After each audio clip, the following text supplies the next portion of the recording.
5 రోజుల తర్వాత సాయంకాలం 5:30 గంటలవుతోంది. పీస్ లవర్స్ ఫౌండేషన్ వారి ఆడిటోరియంలో అనేక మంది పుర ప్రముఖులు, ఉన్నత ప్రభుత్వ ఉద్యోగులు, రాజకీయ నాయకులు, ప్రెస్ రిపోర్టర్స్తో కిక్కిరిసింది.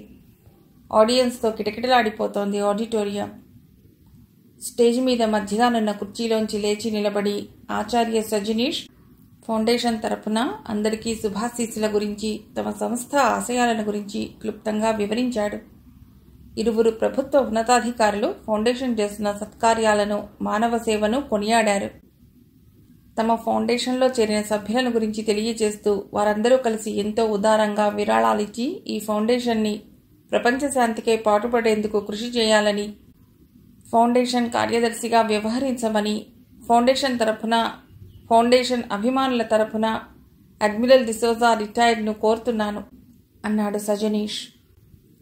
1 నిమిషం తర్వాత డిసోజా స్టేజ్ మీదకి వచ్చాడు. ఆయన మెడలో పూలమాల వేసి తన పక్కనే ఖాళీగా ఉన్న సీట్లో కూర్చోబెట్టాడు సజనీష్. ఒక్కసారిగా హాల్ అంతా కరతాళ ధ్వనులతో మారుమోగింది. తర్వాత ఈరోజు ఒక గొప్ప విజ్ఞానవేత్తని ఉడతా భక్తిగా సత్కరిస్తున్నాం. ఇటీవల కాలుష్య నివారణ సెమినార్లో దేశ విదేశీ సైంటిస్టులను, కొందరు ప్రముఖులను తన మేధస్సుతో కాపాడి ప్రపంచ దేశాలలో మాతృభూమి ప్రతిష్టను నిలిపిన యువ వైజ్ఞానికుడు శ్రీ రుత్విక్ని మేము ప్రకటించిన విధంగా ₹1,00,000 బహుమానంతో సత్కరిస్తున్నాం. శ్రీ రుత్విక్ ఇప్పుడు బహుమతి అందుకుంటారు అని ప్రకటించగానే సభలో చప్పట్లు.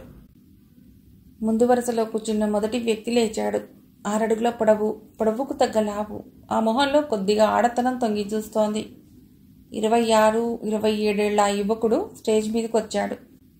సజనీష్ ₹1,00,000 చెక్కును, ఫౌండేషన్ మొమెంటోను రుత్విక్కి అందిస్తూ, ఈ చిరంజీవి తన మేధస్సుతో, విజ్ఞానంతో దేశానికి ఇంకా ఎంతో మేలు చేయాలని, తన సర్వశక్తిని దేశం కోసం వినియోగించాలని యువతకి ప్రతీక అయిన ఈ యువకుడిని మనసారా ఆశీర్వదిస్తున్నాను. అతడికి ఆ శక్తియుక్తుడిని భగవంతుడు ప్రసాదించుగాక అని చెయ్యెత్తి ఆశీర్వదించాడు సజనీష్. వినయంగా తలవంచి నమస్కరించాడు రుత్విక్. బహుమతి తీసుకుని వెళ్లి తన సీట్లో కూర్చున్నాడు. జనం హర్షంతో చప్పట్లు కొట్టారు. తర్వాత కొన్ని సాంస్కృతిక కార్యక్రమాలు జరిగాయి. జాతీయ సమైక్యత, ప్రధానమైన రూపకాలు, నృత్యాలు ప్రదర్శించారు. జనగణమనతో సభ ముగిసింది. మీటింగ్ అయిపోయిన తర్వాత సజనీష్ కార్ దగ్గరికి వెళుతుంటే అడ్మిరల్ డిసోజా, వాడియా, రుత్విక్ ఆయన అనుసరించారు. కార్ ఎక్కబోతూ సజనీష్ వెనక్కి తిరిగి, రుత్విక్, మీరు ఫ్రీలాన్స్ జర్నలిస్ట్గా వరల్డ్ సైన్స్ మ్యాగజైన్కి ఆర్టికల్స్ రాస్తుంటానన్నారు కదూ. ఆధునికమైన ల్యాబ్ ఉంటే బాగుండునన్నావు. నాకు ఆ మాటలు గుర్తున్నాయి. మీరు ఎక్స్పెరిమెంట్స్ ఏమైనా చేయదలుచుకుంటే నేను ల్యాబ్ ఏర్పాటు చేయగలను. రేపు ఉదయం మీరు వాడియాని కలిసి ఏ విషయమూ తెలియజెప్పండి అంటూ కారులో కూర్చుని అందరికీ నమస్కారం చేశాడు సజనీష్. కారు కదిలి వెళ్ళిపోయింది. వాడియా రుత్విక్తో కరచాలనం చేసి, రేపు 10 గంటల తర్వాత నన్ను హోటల్ క్రెసెంట్ మూన్లో కలవండి అని డిసోజాతో కలిసి మరో కారులో వెళ్ళిపోయాడు. ఇంతకాలంగా తను ఎదురు చూస్తున్న సువర్ణావకాశం దొరికినందుకు మురిసిపోతూ ఇంటికెళ్లాడు రుత్విక్. ఉదయం 11 గంటల సమయం. భట్టాచార్యని ఆఫీస్లో కలవటానికి బయలుదేరుతున్న రాహుల్కి భట్టాచార్య కారు ఇంటి ముందు ఆగటం గమనించి విష్ చేస్తూ లోపలికి ఆహ్వానించాడు. ప్రసన్నంగా ఉండవలసిన ఆయన మొహం చాలా చిరాగ్గా ఉందనిపించింది. ఆయనే సంభాషణ మొదలుపెట్టేదాకా ఓపిగ్గా కూర్చున్నాడు రాహుల్. రాజు తెచ్చిన కాఫీ అతడికి అందించి తను ఓ కప్పు తీసుకున్నాడు. వేడి కాఫీ కొద్దిగా తాగాక కొంచెం సెటిల్ అవుతున్నట్టు కనిపించాడు భట్టాచార్య. ఎనీ ప్రాబ్లమ్ సార్ అన్నాడు రాహుల్ ఎక్కడ లేని వినయాన్ని తెచ్చిపెట్టుకుంటూ. గత 30 సంవత్సరాల నా అనుభవం అంతా ప్రాబ్లమ్స్తోనే రాహుల్. కాబట్టి ప్రాబ్లమ్స్ లేకుండా రోజు గడవదు. నేను ఈ ప్రాబ్లంకి ఎంత అలవాటయ్యానంటే అవి లేకపోతే నాకు నిద్ర రాదేమోననిపిస్తోంది. I'm addicted. సమస్యల్ని పరిష్కరించడం ఎంతో థ్రిల్గా తీసుకోవటం మన డిపార్ట్మెంట్ అంతటికీ అలవాటయి ఉండాలి. కానీ సమస్యలు ఒకేసారి అనేక కోణాల్లో, అనేక వైపుల నుండి వస్తుంటే ఏ సమస్య ముందు పరిష్కరించాలో తేల్చుకోలేని స్థితిలో నేను, మన డిపార్ట్మెంటు ఉంది. ఇవి కాక కేవలం మనం చేసే ఎఫెక్ట్స్ మీద కాక చివరి ఫలితం మీద మాత్రమే దృష్టి నిలిపి మన పతనాన్ని, చాకచక్యాన్ని అంచనా వేసే మంత్రులు మనం సమర్థవంతంగా పనిచేయటం లేదని మాత్రమే అనుకుంటున్నారు అంటూ ఖాళీ కప్పు టీపాయ్ మీద ఉంచి సిగరెట్ వెలిగించాడు భట్టాచార్య. మొత్తానికి ఏదో గొడవే జరిగినట్టుంది అనుకున్నాడు రాహుల్. మళ్ళీ చెప్పటం ప్రారంభించాడు భట్టాచార్య. ఈరోజు ఉదయం 7 గంటలకి ప్రధానమంత్రి ప్రత్యేక కార్యదర్శి ఫోన్ చేసి మరొక గంటలో ప్రధానమంత్రి గారింట్లో అత్యవసర సమావేశం ఏర్పాటవుతుంది. మీరు తప్పకుండా రావాలి. హోంమంత్రి, రక్షణ శాఖ మంత్రి, ఆయా శాఖల కార్యదర్శులు కూడా వస్తున్నారు అని చెప్పాడు. నేను వెళ్ళేటప్పటికీ అందరూ వచ్చున్నారు. తర్వాత సమావేశానికి హాజరైన ప్రధానమంత్రి కొంచెం సీరియస్గా ఉన్నట్టు గమనించాను. ఆయన చెప్పిన సారాంశం ఏమంటే, 4 రోజుల కిందట అస్సాంలో భూటాన్ బోర్డర్లో ఉన్న మానస్ గ్రామవాసులు ప్రభుత్వం మీద తిరగబడి అనేక ప్రభుత్వ ఆస్తులకి నష్టం కలిగించడమేగాక రక్షణ నిమిత్తం డ్యూటీలో ఉన్న పోలీసు రక్షణ శాఖాధికారులని కూడా చంపేశారట. ఈ వార్త నాకు వెంటనే అందింది. ఏజెంట్ వైని పంపాను. ఇంకా అతడి నుండి మనకే సమాచారమూ అందలేదు. ఈ తిరుగుబాటు వెనక టెర్రరిస్టుల చెయ్యుందని హోంశాఖ మంత్రి, ఆ శాఖ కార్యదర్శి, పోలీసు మిలిటరీ దళాలతో అక్కడికి వెళ్లి వారిని అరెస్ట్ చేస్తామని, వీలుగాని పక్షంలో కాల్ చేస్తామని అన్నారు. అది సరిహద్దుల్లో ఉన్న గ్రామం కనుక వ్యవహారాన్ని చాలా సున్నితంగా పరిష్కరించాలని, తొందరపడకూడదని అన్నారు. ఇప్పుడు నేను చెప్పిన విషయాలన్నీ దృష్టిలో పెట్టుకుని సమస్యకు పరిష్కారం చూడమని చెప్తూ ప్రధాని నా వైపు తిరిగి, ఎల్లో రైన్ విషయంలో, కాన్ఫరెన్స్ హాల్ కూల్చివేతలో, బ్రిడ్జ్ని ఎక్స్ప్లోర్ చేసిన కేసులోనూ సరైన నేరస్తులను గుర్తించడం జరగలేదు. ఇదే పరిస్థితి కొనసాగితే ప్రజలకి మన ప్రభుత్వం మీద నమ్మకం పోతుంది. నిన్న పార్లమెంట్లో పై విషయాలను ఉటంకిస్తూ ప్రశ్నోత్తరాల సమయంలో ప్రతిపక్ష నాయకులు నన్ను, హోంమంత్రిని, రక్షణ మంత్రిని అసమర్థులన్నారు. వార్తాపత్రికల్లో ప్రత్యేక వ్యాసాలు, వ్యంగ్య కార్టూన్లతో ప్రభుత్వాన్ని ప్రజల దృష్టిలో చులకన చేస్తున్నారు. ఇక నుండైనా గట్టి ప్రయత్నంలో ఈ విధ్వంస చర్యలను ఆపడానికి ప్రయత్నించండి అంటూ ఎంతో బరువుగా నిట్టూర్చారు. ఇప్పుడు నేను నేరుగా అక్కడి నుండే వస్తున్నాను అన్నారు భట్టాచార్య. ప్రధాని అలా బాధపడడంలో ఆశ్చర్యం లేదు. ఆయన పరిస్థితి అటువంటిది. ఇప్పుడు మన కర్తవ్యం ఏమిటి అడిగాడు రాహుల్. నువ్వు ఈరోజు విమానంలో బయలుదేరి గౌహతి వెళ్ళు. అక్కడ నుండి న్యూ బొంగాయి గాం వెడితే మానస్ వెళ్ళటం తేలిక. న్యూ బొంగాయి గాంలో కానీ మానస్లో కానీ ఏజెంట్ వై కలుస్తాడు నిన్ను. హోటల్ ఫ్లోర్లో రూమ్ తీసుకో. తను ఇంతవరకు జరిపిన ఇన్వెస్టిగేషన్ ఏమిటో ఏజెంట్ వై నీకు తెలియజేస్తాడు. దాన్ని బట్టి ఫాలో కావచ్చు. విదేశీ, స్వదేశీ శత్రువులు, టెర్రరిస్టులు అంతా కలగాపులగంగా ఉన్నారక్కడ. ప్రతి అడుగు వేసే ముందు ఆలోచించి మరీ వెయ్యాలి. జాగ్రత్తగా వ్యవహరించు. Wish you best of luck అని భుజం చరిచి లేచారాయన. రాహుల్ ఆయన వెంట కారు దాకా వెళ్లి ఆయన కారు కనుమరుగయ్యేదాకా చూస్తూ నిలబడ్డాడు. తండ్రిలా, గురువులా ఆయన చెప్పిన జాగ్రత్తలు మరోసారి చెవిలో ప్రతిధ్వనించాయి రాహుల్కు. రాహుల్ కారు ఎయిర్పోర్ట్కి చేరేసరికి గౌహతి వెళ్లే విమానం బయలుదేరటానికి సరిగ్గా 5 నిమిషాలు ఉంది.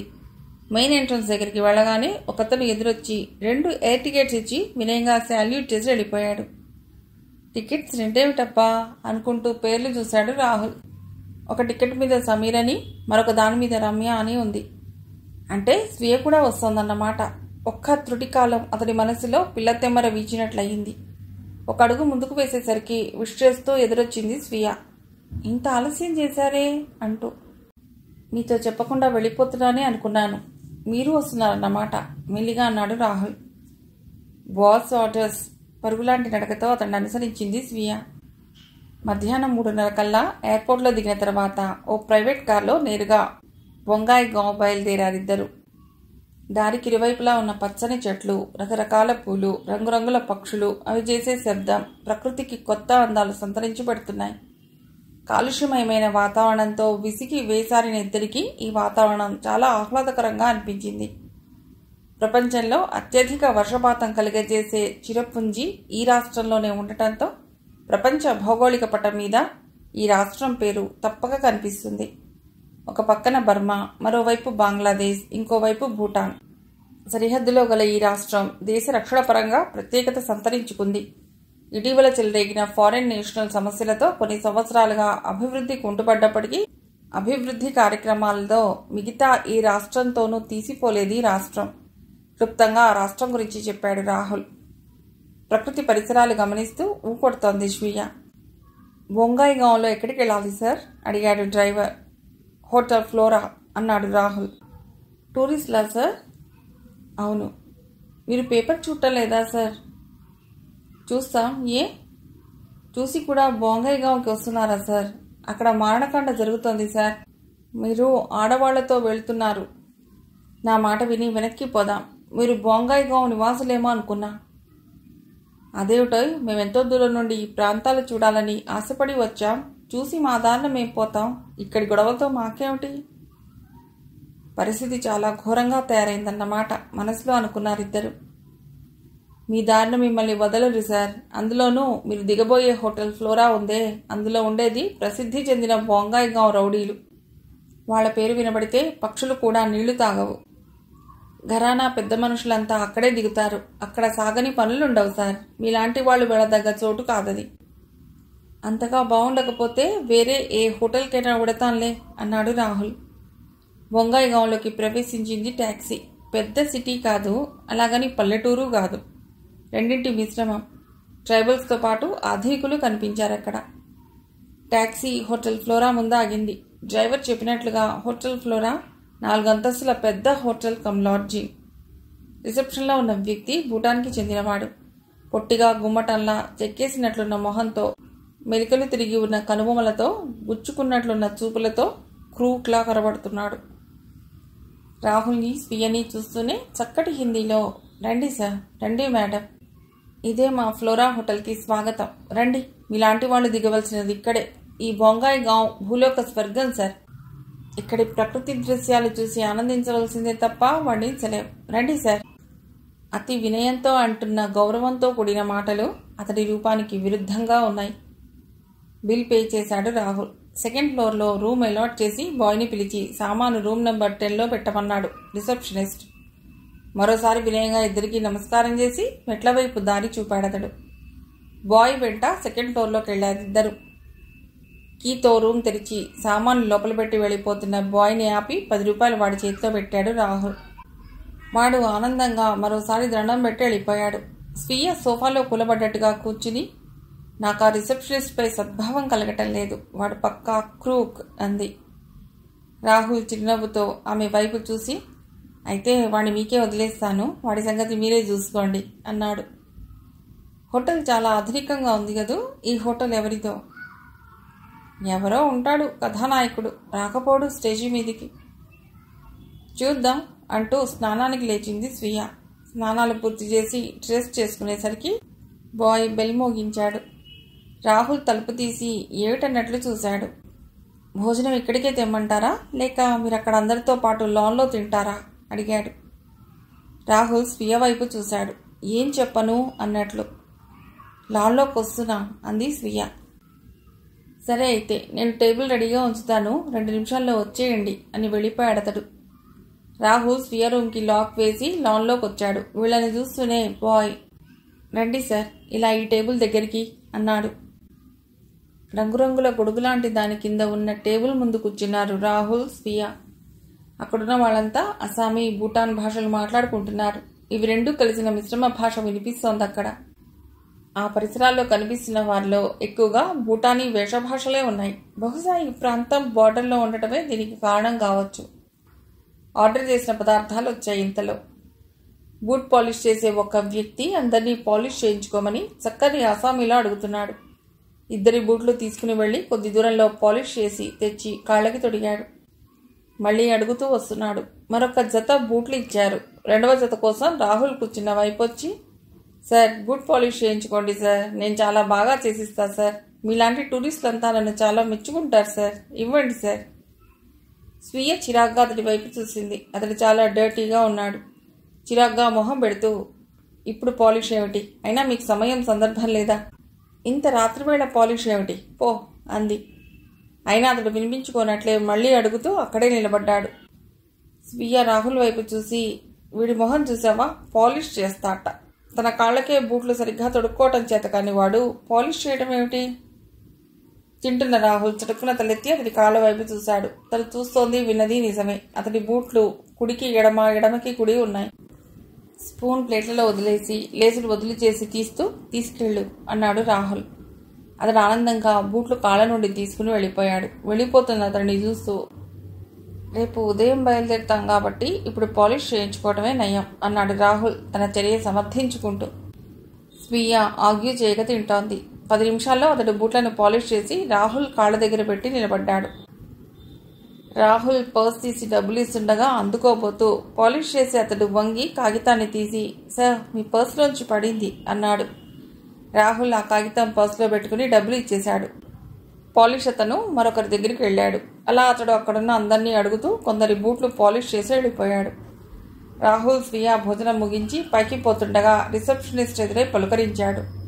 రాహుల్ అతడికి సమాధానం చెప్తూ, రేపు కలుస్తా, బాగా అలసిపోయి ఉన్నా, ప్రయాణం చేసి నిద్ర వస్తోందంటూ అతన్ని వదిలించుకుని పైకొచ్చేశాడు. తాళం తీసి లోపలికొచ్చి తలుపులు బిగించి పర్స్లోంచి ఆ కాగితాన్ని తీసి చూశాడతడు. అందులో సీక్రెట్ రైటింగ్తో కోడ్లో రాసి ఉంది, meet me on kilometre 10 at Manas road 10 AM tomorrow అని ఆ గుర్తుల అర్థం. దాని కిందగా మరేదో కూడా రాశాడతడు. అది కూడా కోడ్లోనే వ్రాయబడి ఉంది. అబ్జర్వ్ పర్సన్ రూమ్ నెంబర్ 13 అని కోడ్కి అర్థం. స్వీయకిచ్చాడది రాహుల్.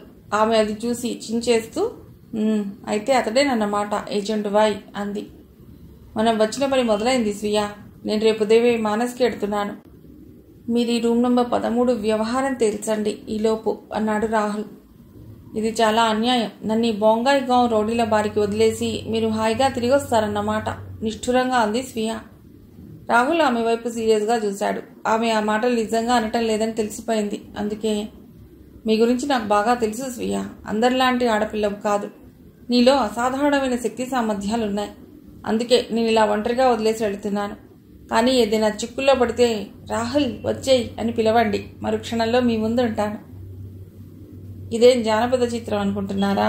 తలంచుకోగానే ప్రత్యక్షం కావటానికి అని నవ్వేసింది స్వీయ. అయినా నా జాగ్రత్తలో నేనుండే పని పూర్తి చేస్తాను. మీరు వెళ్ళిరండి, గుడ్ నైట్ అంటూ పక్కనున్న గదిలోకి వెళ్ళిపోయింది స్వీయ.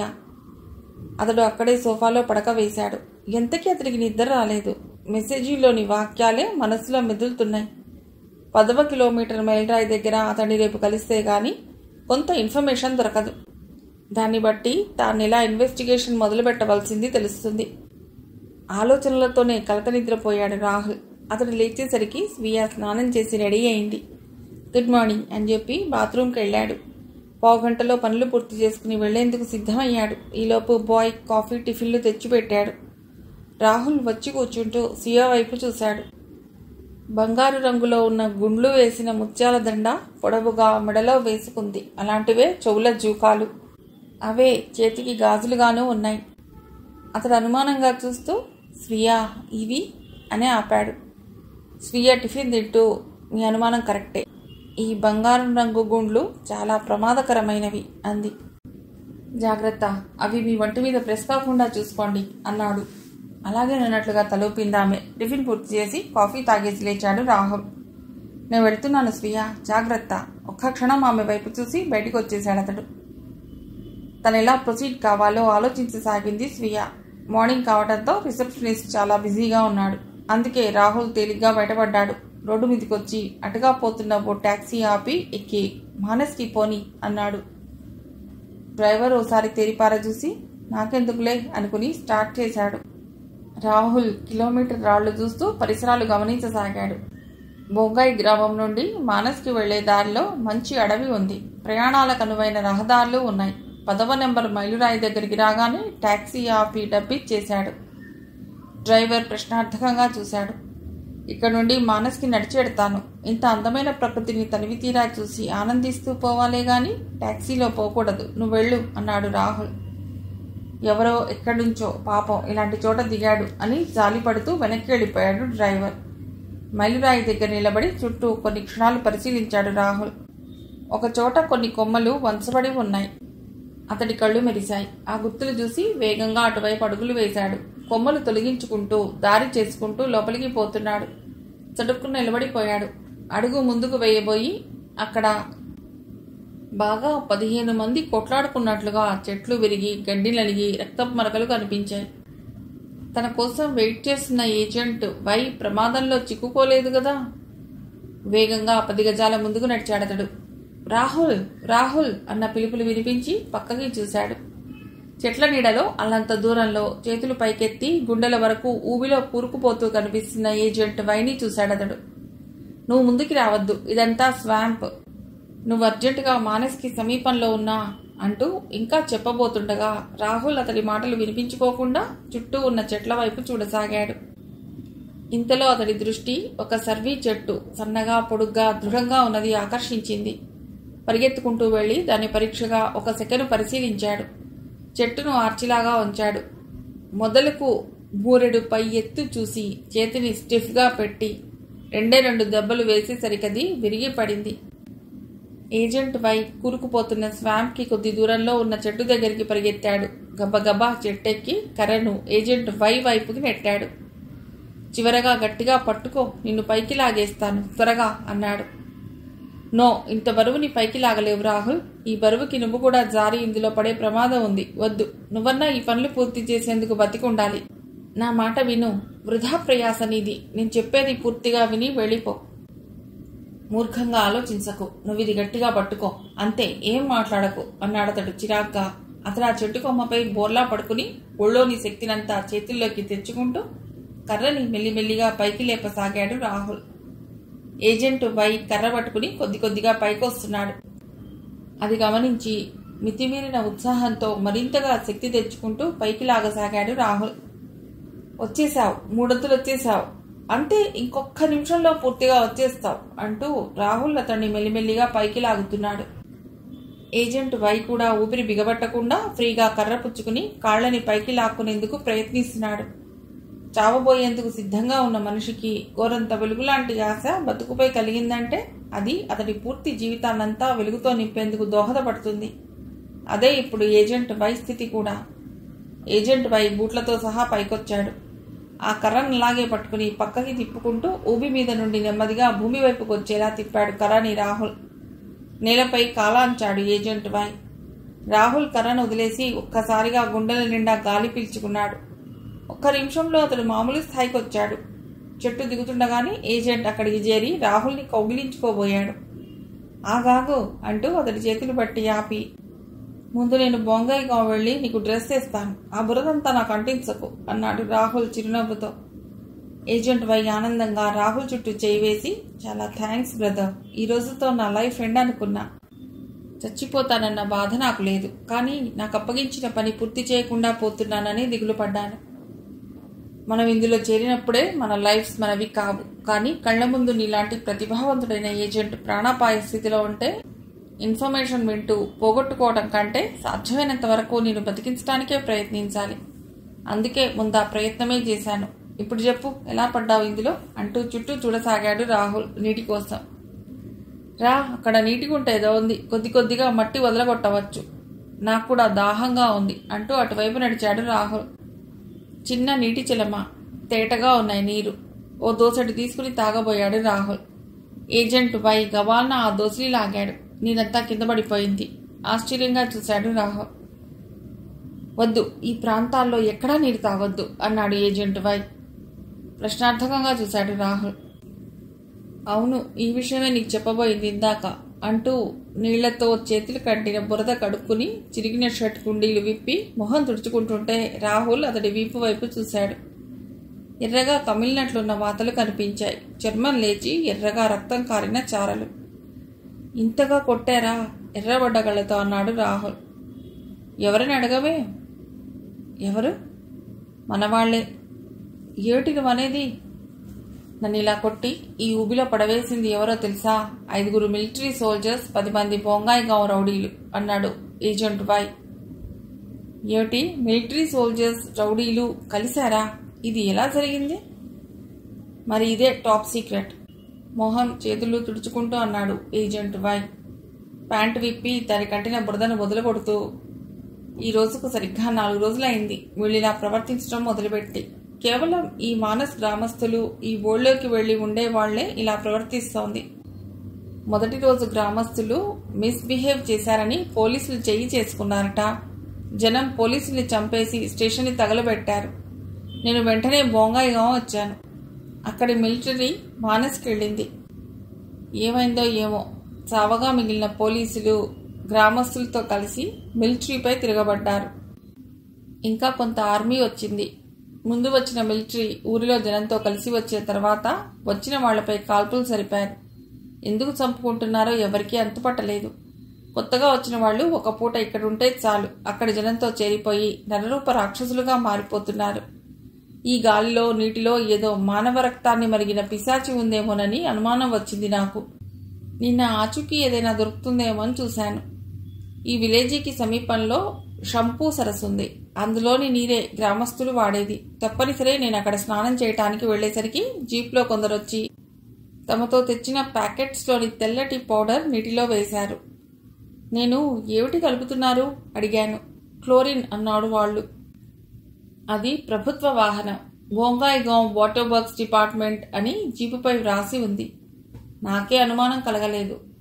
చెరువుల్లో నీరు ప్యూరిఫైడ్ కాదు కదా, క్లోరిన్ కలపడం చాలా మంచిదే అనుకుంటూ అక్కడి నుంచి వచ్చేశాను.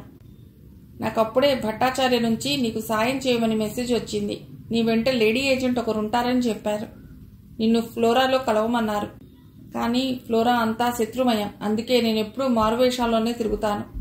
మనకు క్లూ మానస్లోనే దొరుకుతుందని నా నమ్మకం. అందుకే నేను రాత్రుళ్ళు మానస్లోనే గడుపుతున్నాను. ఈరోజు ఉదయం నిన్ను కలవాలని గబగబా వస్తున్నాను. అదే జీప్ మళ్లీ వచ్చి చెరువు దగ్గర ఆగింది. నాకు ఆశ్చర్యం వేసింది. ఇంకో సరస్సు ఇక్కడ లేదే, ఇక్కడికి వీళ్ళు మళ్లీ ఎందుకు వచ్చినట్లు అనుకుంటూ వారికి తెలియకుండా అనుసరించాను.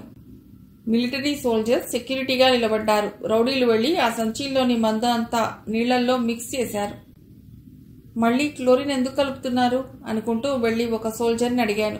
అయినా క్లోరిన్ కలిపేందుకు సోల్జర్స్ రావటం ఏమిటి? నాకు అనుమానం వచ్చింది. వెంటనే గట్టిగా అడిగాను, మీరెవరు, ఏం కలుపుతున్నారు అని. అంతే, వాళ్ళకి నాకు మొదలైంది యుద్ధం. వాళ్ళు 15, నేనొక్కడిని. సాయశక్తిలా ఎదిరించాను. 5 రౌడీలను వాళ్ల కాల్పులకే వారిని బలి చేశాను. సోల్జర్స్ని చంపేందుకు నాకు చేతులు రాలేదు. కొట్టి వదిలేశాను. వాళ్ళు గొలుసులు తీశారు. చాలా వరకు రెసిస్ట్ చేశాను. కానీ అంతా ఉక్కుమ్మడిగా మీదపడి ఎత్తి ఈ స్వాంప్లోకి విసిరేశారు. రాహుల్ కన్నార్పకుండా వింటున్నాడు. లే అన్నాడు అతన్ని లేపి. టాప్ సీక్రెట్ తెలిసిపోయింది అన్నాడు రాహుల్. ఏటన్నట్లు చూశాడు ఏజెంట్ బాయ్.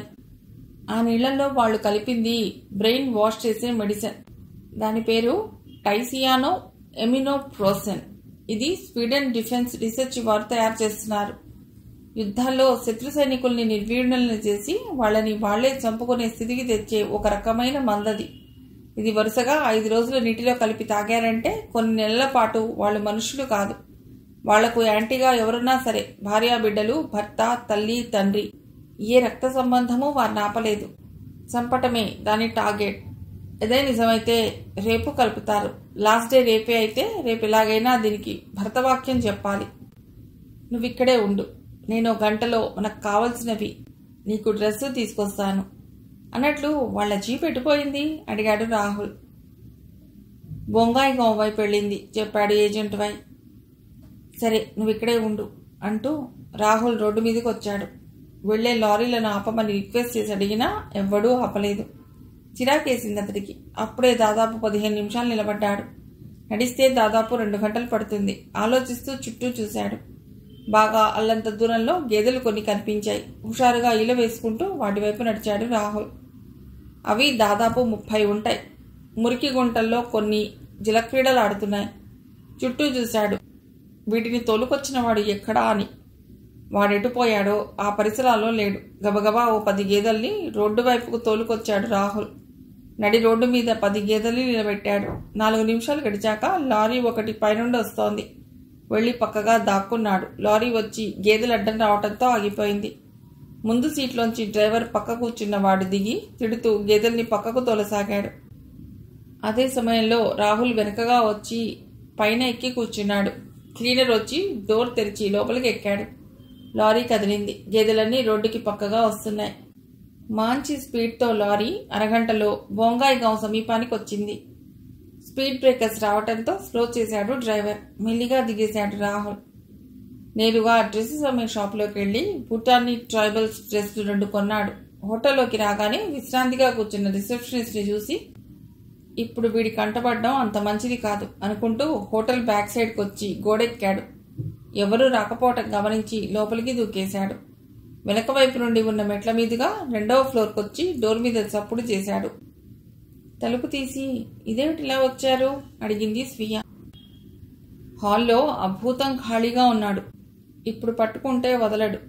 పరిస్థితి ఏమిటిక్కడ అడిగాడు స్వీయని లోపలికి వచ్చి కూర్చుంటూ రాహుల్.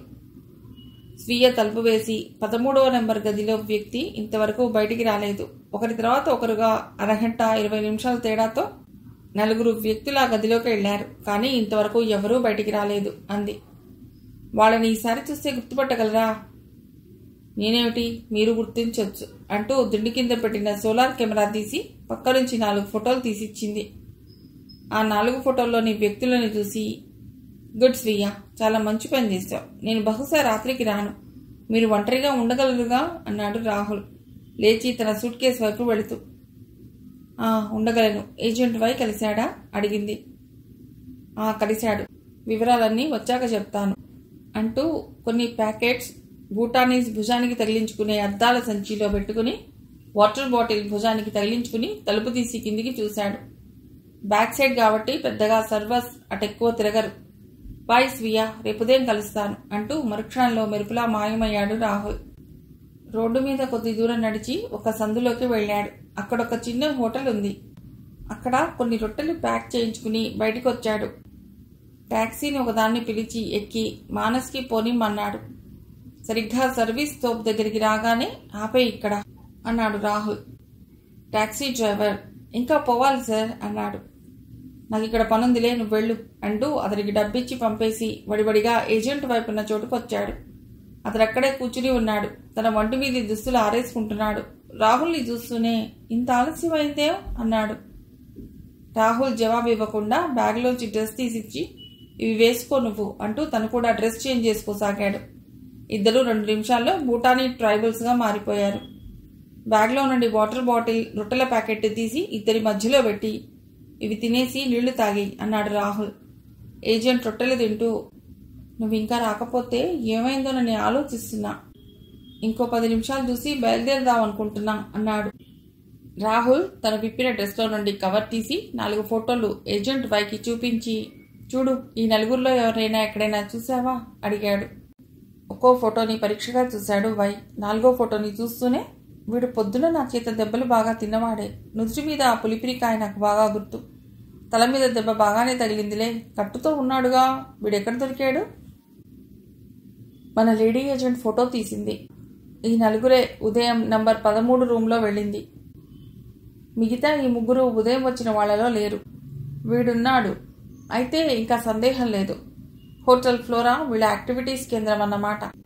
బహుశా నంబర్ 13లో వ్యక్తి హోటల్ మేనేజర్, ఇక్కడి కథానాయకుడు చివాన్ చీతీ కావచ్చు. అయితే మనం వెంటనే ఈ ప్రదేశం వదిలేయాలి. వాళ్ళే క్షణంలోనైనా రావచ్చు అన్నాడు Rahul. Agent Y tiffin packet మడిచి ఆరేసిన బట్టల్ని బ్యాగ్లో కుక్కి వాటర్ బాటిల్ భుజానికి తగిలించుకుని లేచాడు. నన్ను చంపకుండా వదిలేసి వచ్చినందుకు వాళ్ళకి చీవాట్లు తప్పవు. నన్ను వెతుక్కుంటూ వస్తారు. చివాన్ చీతీ సామాన్యుడు కాదు అంటూ నడక సాగించాడు వై. రాహుల్ అక్కడ తమ గుర్తులేవి లేకపోవడం చూసి ముందుకు నడిచాడు. నా అనుమానం ఏమిటంటే, చివాన్ చీతీ మామూలు అల్లర్లు లేవదీయటంలో ఆగిపోలేదు. ఏదో నిగూఢమైన ఉద్దేశాన్ని టార్గెట్గా పెట్టుకున్నాడు. లేకపోతే ప్రజల్లో ప్రభుత్వంపై ఇంత తిరుగుబాటు ధోరణులు వచ్చేవి కావు. మొన్న మానస్కి వెళ్ళాను కదా, అక్కడ ప్రజల ధోరణి చూస్తే వాళ్లకు ప్రభుత్వంపై గల కసి, ద్వేషం అంతా ఇంతా కాదు. ఇదంతా కూడా ఆ మెడిసిన్ ప్రభావం. ప్రజల్ని 1-2 నెలలు ఇలాంటి స్థితిలో ఉంచేసి ఈ ప్రాంతాన్ని తమ స్థావరం చేసుకోదలిచినట్లుంది. శత్రువులు సైంటిఫిక్గా చాలా అడ్వాన్స్గా ఉన్నారు. మనం ప్రతి పని ఆచితూచి చేయాలి అంటూ రాహుల్ గబగబా నడవసాగాడు. చెట్ల తోపులకు అడ్డంగా పడి నడుస్తున్నారు. దూరంగా జీపులు ఆగిన చప్పుడైంది. వెనక్కి తిరిగి చూశారు ఇద్దరు. వాళ్ళొచ్చేశారు. 2 జీపుల నిండా ఉన్నారు. ప్రఖ్యాతి చెందిన బొంగాయిగావ్ రౌడీలు. వీళ్లలో కరాటే మునగాళ్ళున్నారట అన్నాడు వై రాహుల్ వైపు చూస్తూ. రాహుల్ తన సంచిలో నుండి వైట్ పేపర్ ఒకటి తీశాడు. దానిపై పెద్ద పెద్ద అక్షరాలతో పులి తిరుగుతున్నది జాగ్రత్త అని రాశాడు అస్సామీ భాషలో. ఎండిపోయిన చెట్టు బెరడొకటి లాగి దీర్ఘచతురస్రాకారంలాగా విరిచి తుమ్మ జిగురుతో పేపర్ని దానికి కట్టించాడు. అడవి తీగలతో కట్టి దాన్ని చెట్టు కొమ్మకి వేలాడదీశాడు. అటువైపు వచ్చే వాళ్ళకది కాషన్ బోర్డులా కనిపించసాగింది. ఇక పోదాం పద అంటూ ముందుకు దారి తీశాడు రాహుల్. బాగా గుబురుగా ఉన్న చెట్టు దగ్గర ఆగి, ప్రస్తుతం మనకి షెల్టర్కి ఇంతకంటే మంచి చోటు దొరకదు. మళ్ళీ అడవిలో చెట్టు పుట్ట అంతా గాలిస్తారు. రేపు ఉదయం దాకా ఎవరితోనూ గొడవలొద్దు మనకి. కామ్గా ముగించేద్దాం. ఒకవేళ వాళ్ళు ఈ బోర్డు చూసి కూడా ముందుకొస్తే? కాసేపు కరాటే ప్రాక్టీస్ చేద్దాం వీళ్లతో అన్నాడు రాహుల్ చెట్టెక్కుతూ. వై కూడా అతడితో పాటే ఎక్కి గుబురులో కూర్చున్నాడు. అరగంట తర్వాత అటువైపు వచ్చారు 20 మంది రౌడీలు. వారిలో ఒకడు చూశాడు ఈ బోర్డుని. ఇక్కడ మనకి తెలియకుండా పులెక్కడి నుంచి వచ్చింది అన్నాడు ఒకడు ఆశ్చర్యంగా. ఏమో, షికాయ్ ఎందుకైనా మంచిది, ముందుకు పోవద్దు మనం. ఇంకా వాడెక్కడుంటాడు? ఎప్పుడో ఆ ఊబిలో అడుక్కుపోయి ఉంటాడు. వాడి శవాన్ని తెచ్చి చూపించమన్నాడుగా బాస్. శవం లేకుండా పోతే మనమంతా శవాలు అవుతాం. ఏదైనా మనం ఈరోజు వాడిని వెతకవలసిందే. వాడు ఊబిలో నుండి బయటపడ్డాడన్నది తేలిపోయింది. ఎడవేసి ఊబిలో అంతా వెతికినా ఏమాత్రం ఆచూకీ దొరకలేదంటే వాడు తప్పించుకున్నాడన్నట్లే. పదండి పోయి వెతుకుదాం అన్నాడు షికాయ్ ముందుకడిగేసి. మిగతా వాళ్ళు అక్కడే ఆగిపోయారు. అతడు 4 అడుగులు వెనక్కి తిరిగాడు. ఏమిటి రారేం అన్నట్లు చూశాడు. వాళ్ళు తటపటా ఇస్తున్నారు. ఒకడు ధైర్యం చేసి, నీకు తెలీదు షికాయ్, అస్సాం పులి గురించి మా నాన్న చెప్తుండేవాడు. వాసన తగిలితే చాలు భూతంలా మీదపడి పీక్కు తింటుందిట. 4.5 అడుగుల ఎత్తులో మహాభయంకరంగా ఉంటుంది తెలుసా అన్నాడు. ఛీ, ఇంత పిరికి వెధవల్ని వెంటబెట్టుకు రావటం నాదే పొరపాటు కోపంగా అన్నాడు షికాయ్. అయినా వాడిక్కడ ఎందుకుంటాడు షికాయ్? వాడు నిజంగా ఏ సిబిఐడినో అయితే మానస్కి పెడతాడు. మనం అక్కడికి వెళ్ళి వాడిని పట్టుకుందాం అన్నాడు మరొకడు. అవును షికాయ్, ఇప్పుడు మానస్ అన్నిటికీ కేంద్రం కాబట్టి మిలిటరీ కూడా అక్కడే ఉంది కనుక అతను అక్కడికే పోయింటాడు. మన ట్రాప్లో వాడు పడకపోడు. మన రోడ్డు మీదుగా మానస్కి పోవటమే మంచిది అన్నారు మిగతా వాళ్ళు. షికాయ్ కొన్ని క్షణాలు ఆలోచించి పదండి అంటూ వాళ్లతో కలిసి వెనక్కి వెళ్ళిపోయాడు. 10 నిమిషాల తర్వాత జీపులు 2 రోడ్డు మీదుగా మానస్ వైపు పరుగు తీశాయి. రాహుల్, వై మెల్లిగా కిందికి దిగొచ్చారు. ఈ వెధవలేనా మనల్ని పట్టుకునేది అన్నాడు వై. రాహుల్ చిరునవ్వుతో అతడి వైపు చూస్తూ 10 నిమిషాల్లో షంపూ సరస్సు దగ్గర మన పని ముగించేద్దాం అన్నాడు. ఇద్దరూ పరుగులాంటి నడకతో షంపూ సరస్సు చేరుకున్నారు. సాయంకాలం దాటి చీకట్లు ముసురుకుంటున్నాయి. గొర్రెలు గేదెలు కాసుకునే వాళ్ళెప్పుడో ఇళ్లదారి పట్టారు కాబట్టి అక్కడ ఎలాంటి జనసంచారం లేదు. చెరువు గట్టుకి కొద్ది దూరంగా నిలబడి ఎవరైనా వస్తారేమోనని చూశాడు వై. రాహుల్ గట్టుకి 20 గజాలు ముందుగా చిన్న చిన్న గుంటలు 6 తీశాడు. 6 గుంటల్లో 6 POM ప్రెప్షన్ ఆపరేటెడ్ మైన్స్ ఉంచాడు. వాటిపైన మట్టి పోసి కప్పేసి మామూలుగా సరిచేశాడు. చేతులు దులుపుకుంటూ వై దగ్గరికి వచ్చాడు రాహుల్. పద అన్నాడు. ఇద్దరు రోడ్డు మీదకి వచ్చారు. మానస్ నుండి వాళ్ళు తిరిగి టచ్చే లోపలే మనం బొంగాయిగాం చేరాలి అన్నాడు రాహుల్ లారీలు ఏవైనా వస్తాయోనని చూస్తూ.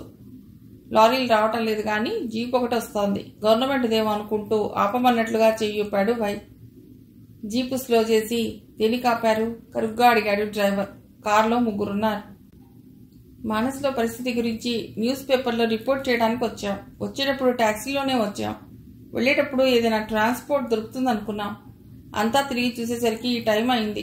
ఇటువైపు నుండి వెళ్లే ఏ వాహనమూ ఆగలేదు. ఆకలి కడుపు మార్చేస్తోంది. దయచేసి మమ్మల్ని బొంగాయిగా చేర్చండి చాలా జాలిగొలిపెట్టుగా మొహం పెట్టి అడిగాడు వై. డ్రైవర్ పక్కన కూర్చున్న వ్యక్తి వైపు చూశాడు. అతడి వెనక కూర్చున్న వ్యక్తిని చూశాడు. అతడు ఎక్కమన్నాడు. వై మొహాన్ని విప్పార్చుకుని థ్యాంక్ యూ సార్ అంటూ జీప్ ఎక్కాడు. అతడి వెనకే రాహుల్ ఎక్కి కూర్చున్నాడు. జీపు వేగంగా ముందుకెడుతోంది. సడన్ గా జీప్ రోడ్డు పక్కకి తిరిగి కుప్పల్లో నుండి అడవిలోకి పోసాగింది. ఇదేమిటి ఇటుపోతోంది? దారి అటుగా బ్రదర్ అన్నాడు వై తన పక్కనున్న వాడితో. మాట్లాడకుండా నోరు మూసు కూర్చో అన్నాడు వాడు. కొద్ది దూరం వచ్చి జీప్ ఆగింది. డ్రైవర్ పక్కన కూర్చున్నవాడు సడన్ గా వెనక్కి తిరిగి పిస్టల్ రాహుల్కి గురిపెడుతూ పిచ్చి వేషాలేక మర్యాదగా ఇద్దరు కిందికి దిగండి అన్నాడు. వై రాహుల్ ఇద్దరూ కిందికి దిగారు. ఒకడు వై భుజానికి ఉన్న సంచి తీసుకుని దానిలోనున్నవి కిందికి కుమ్మరించాడు. 2 జతల బట్టలు, పెన్ను, నోట్బుక్, రొట్టెల పొట్లం తప్ప మరేమీ లేదందులో. మీరెవరో, ఎందుకు ఇక్కడ తిరుగుతున్నారో నిజం చెప్పండి అన్నాడు పిస్టల్ ఇద్దరికీ గురిపెట్టి. మేమిద్దరం జర్నలిస్టులం అని ఇందాకే చెప్పాను కదా అన్నాడు వై. అది అబద్ధమని మీ మొహం చూస్తేనే తెలుస్తోంది. నిజం చెప్పండి. నిజమే చెప్తున్నాం. మీరు ఇలా నిజం చెప్పర్రా, ఏ కాలో చెయ్యో అడిగితే వాళ్లే చెప్తారు అంటూ 3వ వాడు జేబులో నుండి కత్తి ఓడి తెచ్చాడు. ఆ కత్తి వై భుజంపై పెట్టి ఇప్పుడు చెప్పు, నువ్వెవరు, ఎందుకు ఇలా తిరుగుతున్నావు? నేనెవరో ఇందాకే చెప్పాను. అయితే సరే, ఈ క్షణం నుండి నీకు 2 చేతులు ఉండవు అంటూ కత్తి పైకెత్తాడు వాడు. వై సడన్గా కిందికి వంగి వాడి డొక్కల్లో పొడిచాడు. రాహుల్ వాడి చెయ్యి మెలిపెట్టి ఎత్తి ఎదురుగా పిస్టల్ పుచ్చుకుని నిల్చున్న వాడి మీదికి విసరటం, వాడు కాల్చటం రెండూ ఒకేసారి జరగటంతో గుండు దెబ్బ తగిలి ఆ వ్యక్తి పెద్దగా అరుస్తూ కింద పడ్డాడు. మిగిలిన ఇద్దరు కోపంతో రాహుల్ వైల మీదికి కాల్చసాగారు. గుండు కన్నా వేగంగా గాల్లోకి డైవ్ చేశారిద్దరు. అలా డైవ్ చేస్తూనే రాహుల్ వెళ్లి డ్రైవర్ మొహాన్ని పెడిగిమని తన్నింది. ఆ దెబ్బకతని నుదురు పగిలి అమ్మా అంటూ కూలిపోయాడు. వై రెండవ వ్యక్తి జుట్టు పట్టుకుని ఎగిరి గిరగిరా తిప్పి దూరంగా ఉన్న కంపలాంటి చెట్ల మీదికి విసిరేశాడు. దాదాపు 4 అంగుళాల పొడవైన ముళ్ళుగల చెట్లు అవి. అస్సాంలో ప్రత్యేకంగా ఎక్కువగా కనిపిస్తాయి. అస్సాం నెయిల్స్ అంటారు వాటిని. ఆ ముళ్ళు దిగబడితే ఇక వాడి శరీరానికి వైద్యం అక్కర్లేదు. వెర్రి కేకలతో అతడు ఆ చెట్లపై పడిపోయాడు. కొన్ని గంటల్లో విపరీతమైన టెటనస్ ఎఫెక్ట్తో మరీ చస్తారు అనుకుంటూ వై కిందపడిన తమ వస్తువుల్ని సంచిలో కుక్కుని జీపెక్కాడు. రాహుల్ డ్రైవర్ సీట్లో కూర్చున్నాడు. అప్పటికే ఆ ముగ్గురిని అలా వదిలేసి వాళ్ల జీపుల్లో బొంగాయిగా పొలిమేర్లు చేరుకుని జీప్ అక్కడ వదిలేసి కాలినడకన వై పేయింగ్ గెస్ట్ గా ఉన్న రూమ్కి వెళ్లాడు. రాహుల్ కూడా. హోటల్ ఫ్లోరా శత్రువుల స్థావరం కావడంతో అక్కడ తప్పకుండా హైపర్ ట్రాన్స్మిటర్ ఉండవచ్చు. తన మెసేజ్ వాళ్ళు కూడా రిసీవ్ చేసుకునే అవకాశం ఉంది. అందుకని వైతో వెళ్లి అతడి దగ్గర నుండే భట్టాచారికి మెసేజ్ పంపాలనుకున్నాడు రాహుల్. తనని పంపేటప్పుడు ఈ సమస్య గురించి ఆయన చాలా వరీడ్గా కనిపించాడు. ఇంటి యజమాని సలీం దాదా వైని చూస్తూనే, ఎక్కడికి వెళ్ళావు బేటా, 4 రోజులు రానేలేదు అన్నాడు. నా స్నేహితుడి పని మీద తిరుగుతున్నాను దాదా. ఏమిటి సంగతులు? ముందు వేడివేడి టీ 2 కప్పులు పంపించు అంటూ రాహుల్ని చెక్క మెట్లెక్కి మేడ మీదున్న తన గదిలోకి తీసుకువెళ్లాడు వై. లోపలికొచ్చి లైటేశాడు. తిరిగి తలుపులు మూసి మంచం మీద కూర్చుంటూ జేబులో నుంచి పార్కర్ పెన్ తీశాడు. క్యాప్ తీసి ఒత్తుడు పెన్ని నొక్కినట్లు నొక్కాడు వై. 2 క్షణాల్లో చిన్న శబ్దం ట్రింగ్ ట్రింగ్ మనొచ్చింది. Y here sir. ఆ ప్రాజెక్ట్ అయిపోయింది సార్. అని రాహుల్ వైపు తిరిగి, రాహుల్ బాస్ అన్నాడు వై. అతడు పెన్ దగ్గర చెవి ఉంచి, ఎస్ సార్, నేనే రాహుల్ని. 24 గంటల్లో పరిస్థితి అదుపులోకి వస్తుంది. పని పూర్తయింది. అయితే నువ్వెందుకు వచ్చేయి? కాదు సార్, తాత్కాలికంగా పూర్తయింది. దాన్ని శాశ్వతంగా ముగించి రావాలని ఉంది. తీగని కదిపాను. ఇక డొంకంతా కదులుతుందని నా ఉద్దేశం. కథానాయకుడిని ఫాలో అవుదామని ఉంది. వద్దు, నువ్వు వెళ్లకు. వైని ఫాలో కమ్మని చెప్పు. అవసరమైతే నువ్వు తర్వాత పెడదు గాని వచ్చేయి అన్నారాయన. రాహుల్ చిరాగ్గా చూశాడు. వై నవ్వి, నేను ఆ నెంబర్ 13 వ్యవహారం తేల్చుకుని వస్తాలే, ఈసారి ఈ ఛాన్స్ నాది అన్నాడు. ఇంతలో అడుగుల చప్పుడు వినిపించింది. దాదా టీ కెటిల్ కప్పులు తెస్తున్నాడు. వై పెన్ని క్యాప్ పెట్టి జేబులో పెట్టుకున్నాడు. ఏం దాదా అలా ఉన్నావు, ఏమైంది? కప్పు అందుకుంటూ అడిగాడు వై. మన వీధిలో హకీం కూతురు షాల్ని నెత్తికెళ్లారట రౌడీలు. హకీం గుండెలు పగిలేలా ఏడుస్తున్నాడు. చూసిన వాళ్ళు చెప్పిన ప్రకారం హోటల్ ఫ్లోరాకి తీసుకెళ్లారట. పోలీసులకి రిపోర్ట్ ఇచ్చారు. కానీ వాళ్ళు ప్రస్తుతం పట్టించుకునే స్థితిలో లేరు. మానస్లో గొడవల కారణంగా సిబ్బంది అంతా అక్కడ పనుల్లో ఉన్నారు అన్నాడు దాదా. రాహుల్ సలీం దాదా చేయబట్టి తన పక్కనే కూర్చోబెట్టుకుని, నీకీ ఫ్లోరా గురించి వివరాలేం తెలుసో చెప్పు దాదా, షాల్నీని రక్షిస్తాం మేము అన్నాడు. సలీం అతడి వైపు తేలిగ్గా చూసి, నువ్వు అనుకున్నంత సామాన్యమైన విషయం కాదిది. అది చివాన్ తీతి హోటల్. 10 ఏళ్ల కిందట భూటాన్ నుండి చివాన్ తీతి అనే రౌడీ వెధ వచ్చి ఇక్కడ ఒక చిన్న టీ బంక్ పెట్టాడు. ఏం గార్డీలు చేశాడో ఏమో, 2 ఏళ్లలో పెద్ద హోటల్ కట్టాడు. పనికిమాలిన రౌడీ గ్యాంగ్ అంతా కూడబెట్టుకున్నాడు. చైనా నుండి, పాకిస్తాన్ నుండి ఎవరినో పిలిచి ఈ ఆవారాగాళ్లకి ఏదో ట్రైనింగ్ ఇప్పించాడు. అప్పటి నుండి వీళ్ళు ఆంబోతుల్లా రోడ్ల మీద పడ్డారు. వీళ్ళు చేయని అరాచకాలు లేవు. వీళ్ళకి బాగా తాగేందుకు, తిరిగేందుకు డబ్బిస్తాడు. వాడికి కావలసిన పనులన్నీ చేస్తారు. వీళ్ళు ఆడపిల్లల్ని బలవంతంగా తీసుకెడతారు. ఏ మందు పెడతారో ఆ పిల్లలు చివాన్ తీతికి చాలా విశ్వాసపాత్రంగా ఉంటారట అన్నాడు దాదా. వెంటనే రాహుల్ వైపు చూశాడు వై. స్వీయ జోలికి పోలేదు కదా అన్నట్లుందా చూపు. అతడు కళ్లతోనే సమాధానం ఇచ్చాడు, ఏం పర్వాలేదన్నట్లు. ఇదొక్కటేనా? ఇటువంటివి అంతటా జరుగుతున్నవేగా దాదా అన్నాడు రాహుల్. ఇదొక్కటే అంటే ఒకటే కాదు. వాడి రాష్ట్రంలో లేవదీయని అలజడేది. చివాన్ తీతి పెద్ద ఆశ మీదున్నాడు. అందుకు మొదటి పనిగా పోలీసుల్ని, మిలిటరీని కూడా ప్రభుత్వానికి ఎదురు తిరిగేటట్లు చేస్తున్నాడు. ఇప్పుడు ఈ పరిస్థితుల్లో జరుగుతున్నది అదే కదా. చాలా థ్యాంక్స్ దాదా, మంచి విషయాలు చెప్పావు. హకీంకి ధైర్యం చెప్పు, మేం ప్రయత్నిస్తాం. ఆశ్చర్యంగా చూశాడు దాదా. మళ్ళీ వెంటనే మామూలుగా మారి, ఆ రౌడీల బారి నుండి శాలినిని రక్షించడం మాటలు కాదు. ఒక్కసారి ఆ హోటల్ లోపలికెడితే మళ్ళీ ప్రాణాలతో బయటికి రారు విచారంగా అన్నాడు. అల్లాదయ్య ఎలా ఉంటే అలా జరుగుతుంది. మీకు వేడిగా తందూరి తయారు చేసి తెస్తాను అంటూ కప్పులు కెటిల్ తీసుకుని వెళ్ళిపోయాడు దాదా. రాహుల్ ఆలోచిస్తూ కూర్చుండిపోయాడు. అరగంట అయ్యాక దాదా రొట్టెలు కూర తెచ్చాడు. ఈలోపు వై బాత్రూమ్ వెళ్ళి తలారా స్నానం చేసి వచ్చాడు. ఇద్దరూ తిన్నాక దాదా ప్లేట్స్ తీసుకెళ్ళిపోయాడు. రాహుల్ కామ్గా అక్కడున్న మంచం మీద పడుకున్నాడు. వై ఆలోచిస్తూ అటు ఇటు తిరగసాగాడు. రేపు ఉదయానికల్లా చివాన్ తీతికి మందులు కలపడానికి వెళ్లిన వెధవలు టపా కట్టేశారని తెలుస్తుంది. అప్పుడు బయటపడకపోడు. వాణ్ణి ఫాలో అయితే గాని వెనక ఎవరుంది తెలీదు. ఈలోపు శాలిని ఏమైందో తెలుసుకోవాలి. హోటల్లోకి డైరెక్ట్గా పోయి గొడవలు తెచ్చుకోవటం అనవసరం. రేపటి ప్రోగ్రాం గురించి ఆలోచిస్తూ సామాన్లు పెట్టుకుని చెక్కపెట్టె మీద నడుం వాల్చాడు వై. బాగా అలసిపోయి ఉండటంతో పడుకోగానే వెంటనే నిద్ర పట్టేసింది. చర్చి గంటలు 12 కొట్టాయి. రాహుల్ లేచి పక్కకి చూశాడు. వై గాఢ నిద్రలో ఉన్నాడు. చప్పుడు కాకుండా తలుపు తీసుకుని బయటికి వచ్చాడు. వీధులు నిర్మానుష్యంగా ఉన్నాయి. చీకటి చాటు చేసుకుంటూ హోటల్ ఫ్లోరా బ్యాక్ వచ్చి అటు ఇటు చూసి గోడెక్కి అవతలికి జంప్ చేసి మెట్లెక్కి 2వ ఫ్లోర్కి వచ్చి మెల్లిగా తలుపుపై చప్పుడు చేశాడు. 2 నిమిషాలకు తెరుచుకున్నాయి తలుపులు. లోపలికొచ్చి తలుపు వేశాడు అతడు. పని పూర్తయిందా అడిగింది స్వీయ. ఇంకా ఎవరైనా వచ్చారా అడిగాడతడు. ఆహా, ఎవరూ రాలేదు అంది స్వీయ. మీరు బయటికి వెళ్ళారా? లేదు, భోజనం ఇక్కడికే తెప్పించుకున్నాను. 1 గంట క్రితం ఈ పక్కనెక్కడో ఆడపిల్లల అరుపులు కేకలు వినిపించాయి. తలుపు తీసి బయటికి వెళ్ళాను. కారిడార్స్ అన్నీ నిశ్శబ్దంగా ఉన్నాయి. డాన్సింగ్ హాల్లో గొడవ తప్ప మరే శబ్దమూ వినిపించలేదు. లోపలికి వచ్చాను. ఈసారి ఇంకా హృదయ విదారకమైన ఏడ్పులు వినిపించాయి. బ్యాక్ సైడ్ తలుపు తీసి చూశాను. రూమ్ నంబర్ 13 నుండే ఆ ఏడుపులని తెలిసింది. మొత్తానికి ఇక్కడేదో పెద్ద పనులే జరుగుతున్నాయి అంది స్వీయ. అయితే పదండి, ఆ గదిలో సంగతేటో ఈ పూట తేలుద్దాం అంటూ తన సూట్ కేసు నుండి గురువింద గింజల్లా ఉన్న మెటల్ గోళీలను తీసి కాలర్ కింద ఉన్న కవర్లో పెట్టుకున్నాడు. సిగరెట్ లైటర్ తీసి పట్టుకుని బయటకొచ్చాడు రాహుల్. అతడి వెనకే నడిచింది స్వీయ. 13వ నంబర్ గది కిటికీ గుండా లోపలికి చూశారు.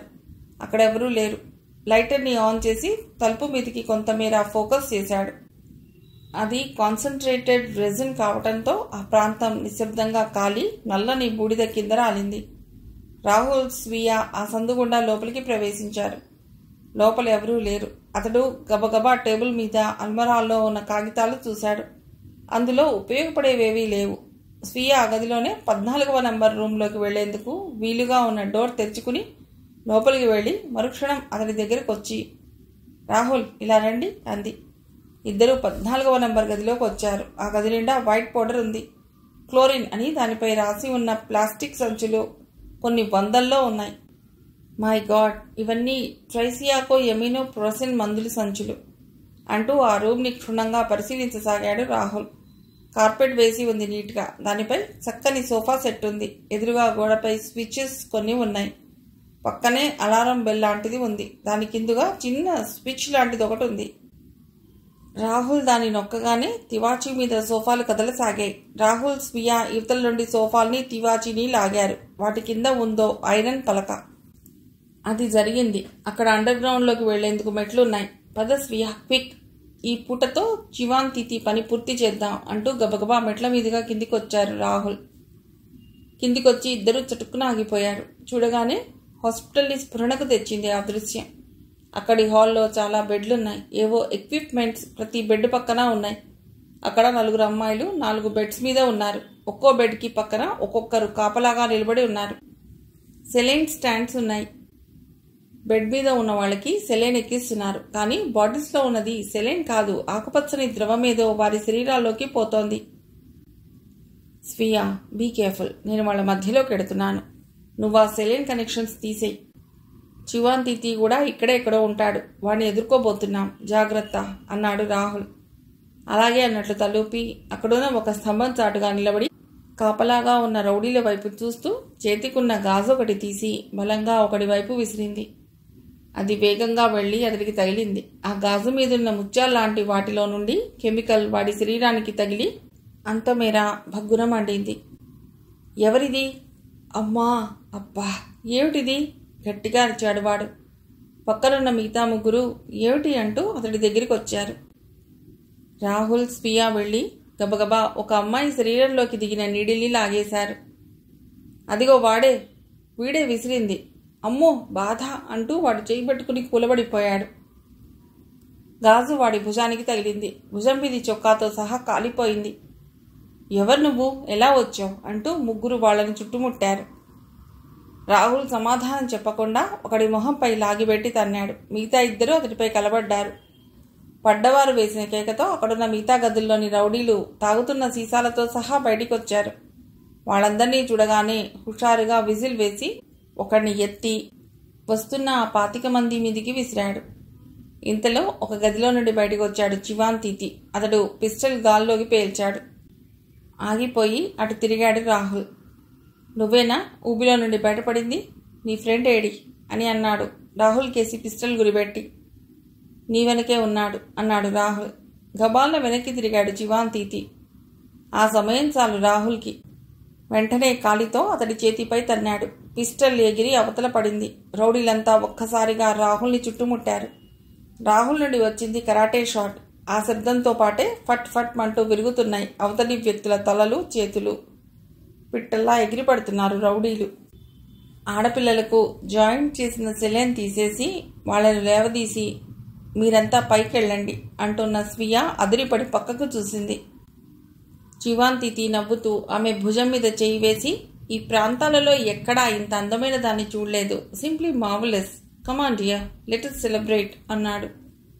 స్వియా అతడి పరీక్షగా చూసింది. బాగా 6 అడుగుల మనిషి. ఎర్రగా కొండముచ్చుకి కోటు తొడిగినట్లున్నాడు. చెవుల మీద పడుతున్న జుట్టు. చెవులకు మిషన్ తగిలించుకున్నాడు. స్వియ ఒక్క సెకండ్లో పరిస్థితిని అర్థం చేసుకుంది. రాహుల్ 25 మంది రౌడీల మధ్య కరాటే ఫైట్ చేస్తూ అభిమన్యులా ఉన్నాడు. ఈ స్థితిలో చివాన్ తీతిని పక్కకు తీసుకువెళ్లటం మంచిదిగా అనిపించింది ఆమెకు. స్వియా చేయి పట్టుకుని లోపలికి లాక్కెళ్లి తలుపులు బోల్ట్ వేసి ఆమెను సోఫాలో పడేసి పక్కనే కూర్చుని, అయితే రూమ్ నెంబర్ 10లో దిగిన యాత్రికులు మీరేనా? నిజం చెప్పు, మీరిద్దరూ ప్రభుత్వం పంపిన సిఐడీలు కదూ? నెమ్మదిగా నవ్వుతూ అడిగాడు. ఆ నవ్వు జుగుప్సాకరంగా ఉంది. ఆమె మీదికి వంగుతూ, చూడు బ్యూటీ, నా సర్వీస్లో మీలాంటి సిఐడీలను ఎంతమందిని చూశానో. అందరి సమాధులపై ఈ పాటికి మొక్కలు మొలిచి వృక్షాలే ఉంటాయి. మీరు నన్నేమీ చేయలేరు. మీ బాయ్ ఫ్రెండ్ మొక్కలైన శరీరాన్ని చూస్తావా? ఇప్పుడొద్దులే, తర్వాత అంటున్న అతడిని చేతితో వెనక్కి నెట్టింది స్వియా. అతడింకా నవ్వుతూనే ఆమె చేయి పట్టుకుని, నీలాంటి వాళ్ళంటే నాకు ఇష్టం అంటూ వెనక్కి వాలి ఆమెను మీదకి లాక్కోబోయాడు. ఆమె చేతికి బదులు అతడి చేతిలోకి గాజు ఉడొచ్చింది. దాని మీదున్న ముత్యాలు ఆ వరబడికి పగిలి చిమ్మిన ద్రవం కారి పడి అతడి ప్యాంటుని, చేతిని భగ్గుమనిపించింది. కాలిపోతోంది. చెయ్యి, ప్యాంటు తగలబడిపోతోంది.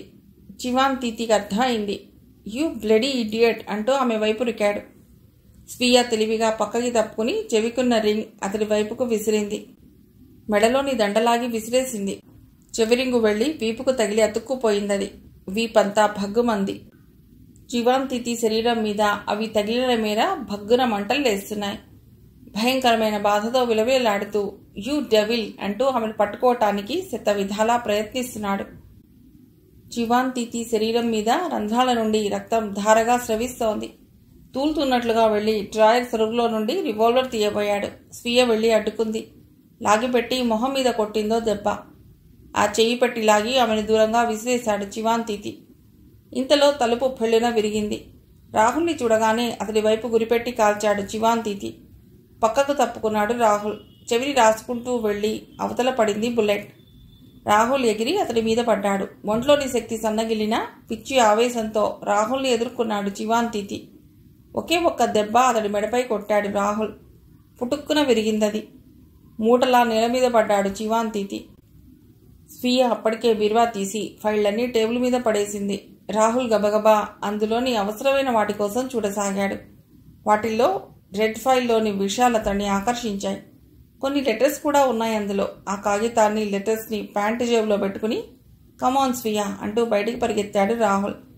మెట్ల మీదకు రాగానే ఆగి, నువ్వు వెళ్ళి ఆ ఆడపిల్లల్ని గోడ దూకేమని చెప్పు, చివాంతీతిని తెస్తాను నేను అంటూ వెనక్కి వెళ్ళాడు రాహుల్. స్వీయ ఆడపిల్లలతో సహా బ్యాక్ సైడ్ గోడ అవతలికి దూకేసింది. వాళ్లను ఇళ్లకి వెళ్ళిపోండని చెప్పింది స్వీయ. చివాంతీతిని తీసుకుని 13వ నెంబర్ గదిలోకి వచ్చేసరికి కింద కోలాహలంగా కేకలు వినిపిస్తున్నాయి. బిలబిలలాడుతూ పైకొస్తున్నారంతా. రాహుల్ మెట్ల దిగి గోడ దగ్గరికి వచ్చాడు.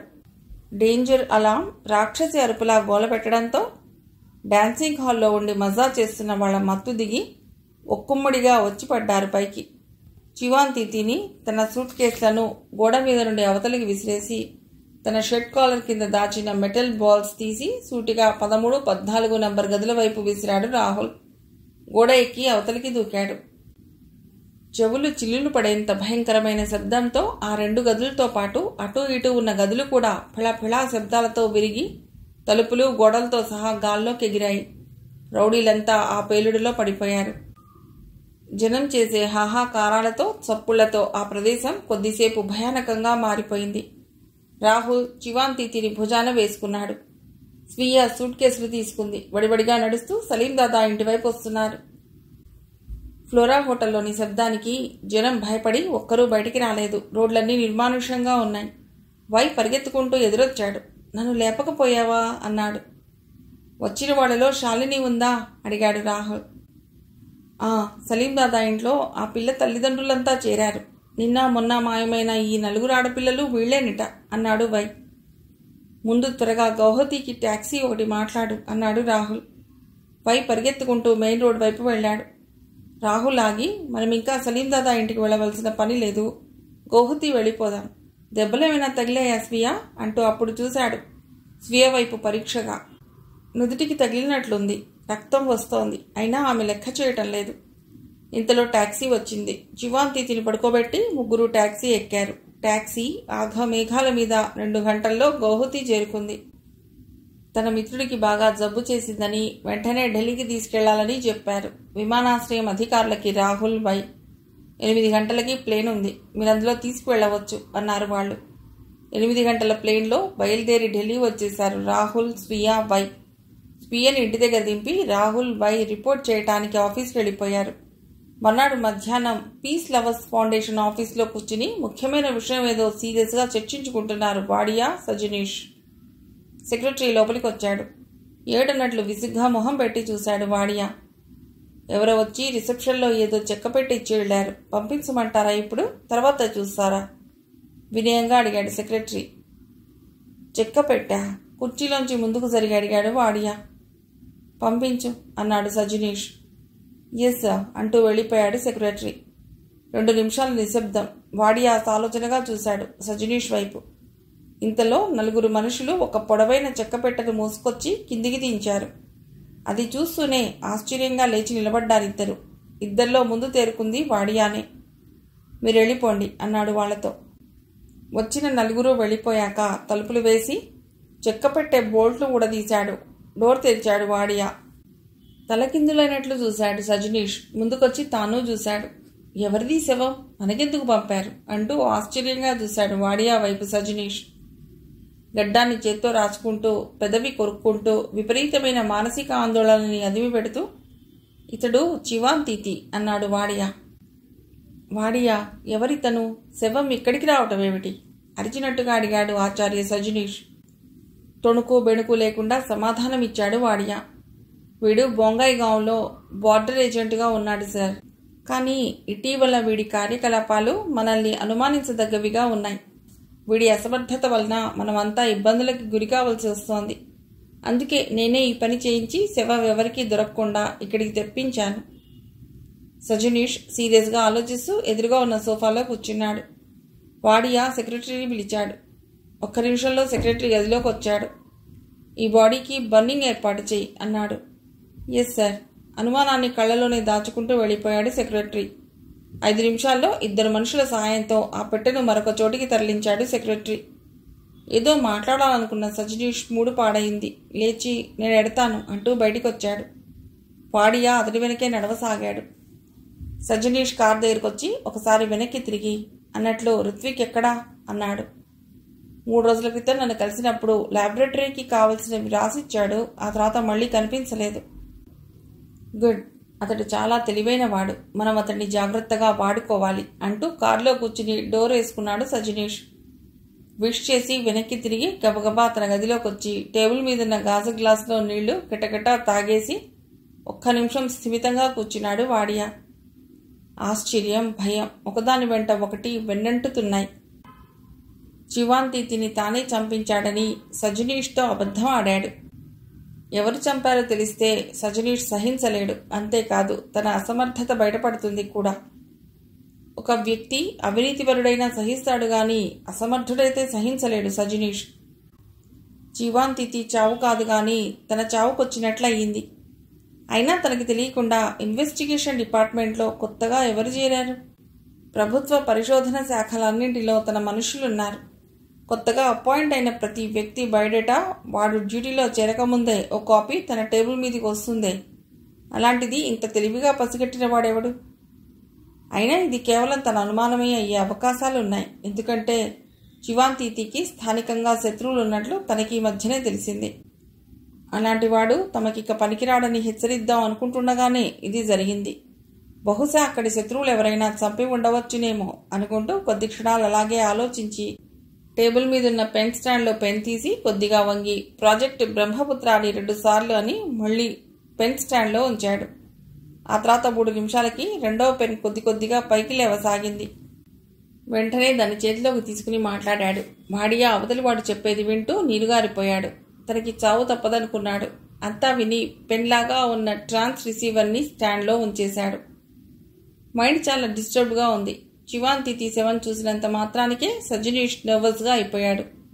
ఇప్పుడు అందిన ఈ సమాచారం సజనీష్కి తెలిస్తే ఇంకేమైనా ఉందా? అదిగాక తనకి శవం పంపించారంటే వీడు ఎవరి తాలూకా మనిషి అయినది వాళ్ళకి నిశ్చయంగా తెలిసిపోయింది. అంటే తనిప్పుడు నేరుగా ప్రభుత్వ దృష్టిలోకి వచ్చినట్లా? లేక ఈ శవాన్ని మరి నా దగ్గరికి ఎవరు ఎందుకు పంపిస్తారు? మనసు మెదడు బరువుగా అనిపించి మెల్లిగా కుర్చీలో చేరగిలబడి సూర్యులోకి చూస్తుండిపోయాడు వాడియా. ఈ సంఘటన జరిగిన 2వ రోజు ఆదివారం ఉదయం 11 గంటలు దాటుతోంది. ఢిల్లీ సౌత్ ఎక్స్టెన్షన్ పార్టీ 1కి ఎడమ పక్కగా ఉంది కిద్వాయ్ నగర్. కుడివైపు డిఫెన్స్ కాలనీ ఉన్నాయి. ఈ 2 చోట్ల కూడా ప్రభుత్వానికి సంబంధించిన సీనియర్ అధికారుల నివాసాలు ఉన్నాయి. అధునాతనంగా కట్టబడిన బిల్డింగ్స్ చుట్టూ అందమైన ఫెన్సింగ్లతో సెపరేట్గా ఉన్నాయవి.